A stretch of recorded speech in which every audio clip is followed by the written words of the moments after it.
يا مساء الجمال عليكم، ازيكم يا حبايبي؟ يا رب تكونوا بخير. النهارده هنعمل مع بعض اجمل كبسه بالرز الابيض البسمتي بطريقه جميله جدا وسهله وكمان احترافيه. النكهات اللي فيها مميزه جدا والطريقه بتاعتها حلوه وبسيطه، ريحتها وطعمها حاجه جميله جدا. لو اول مره تشوفيني على القناه، انا مروه عبد الغني. نبدا مع بعض بالمكونات.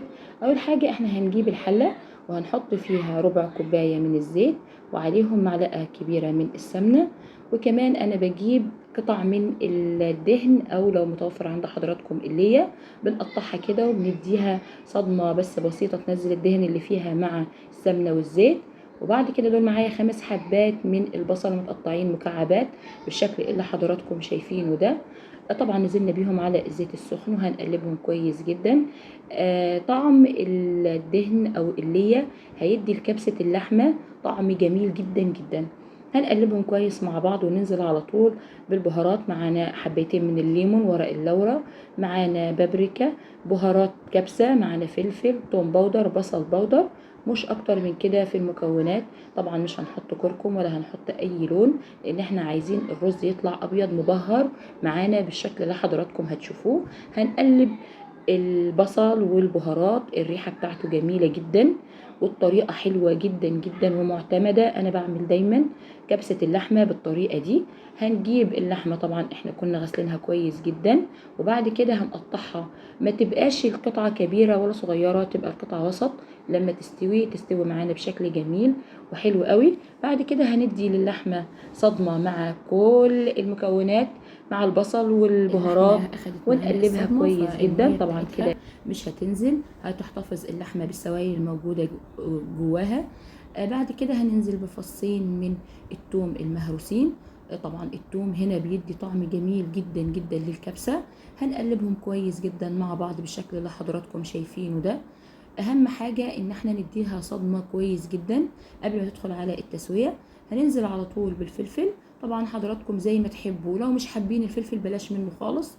هنقلب بالشكل اللي حضراتكم شايفينه. طبعا ريحتها جميلة جدا وطعمها حلو قوي قوي قوي. بعد كده هننزل بحبيتين بس من الطماطم المتقطعين مكعبات. مش هنحط صلصة ولا هنحط طماطم مضروبة، انا بس حابة طعم الطماطم يظهر، مش اكتر، حاجة بسيطة. كده هنقلبها بالشكل اللي حضراتكم شايفينه، وبننزل بمية سخنة لحد ما نغطي سطح اللحمة تماما بالشكل اللي حضراتكم شايفينه.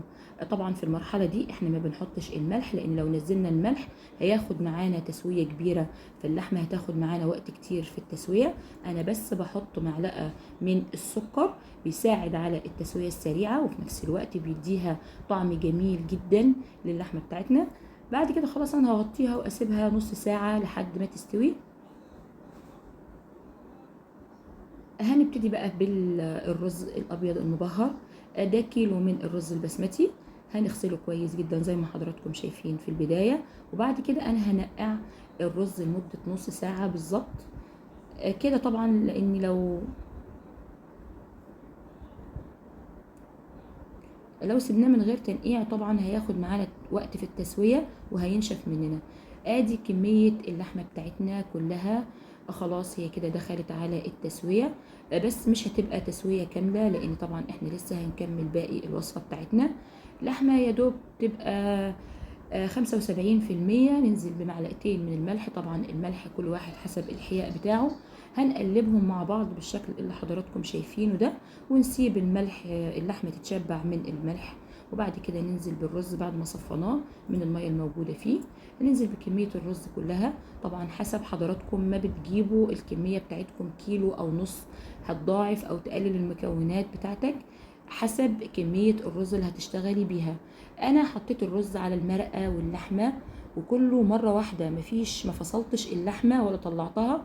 هيستوي كله مع بعض بالشكل اللي حضراتكم شايفينه. بمجرد المية ما بتنشف بالشكل اللي قدامكم ده، بنوطي على النار جدا جدا جدا.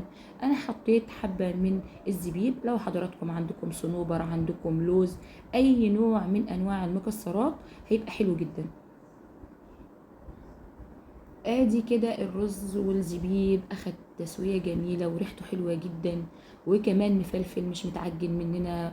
الخطوات دي حلوة جدا لكبسة اللحمة، من اجمل الوصفات اللي ممكن اي حد يعملها بمنتهى البساطة. انا كده خلاص بقى دخلت على تسوية، هنغرفها بالشكل اللي حضراتكم شايفينه. طبعا الرز مفلفل وجميل جدا وريحته حلوة قوي واللون بتاعه متميز.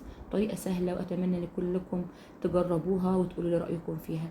زي ما حضراتكم شايفين جميلة جميلة جميلة. طبعا اللي على الوش ده بصل وفلفل وليمون. طبعا الأكلة دي سعودي فمعروفة طبعا ان طعمها بيبقى بالشكل ده. جميلة جدا، أتمنى ان هي تنول إعجابكم إن شاء الله. الرز حلو واللحمة بتاعته مستوية زي ما حضراتكم شايفين، طريقتها حلوة جدا.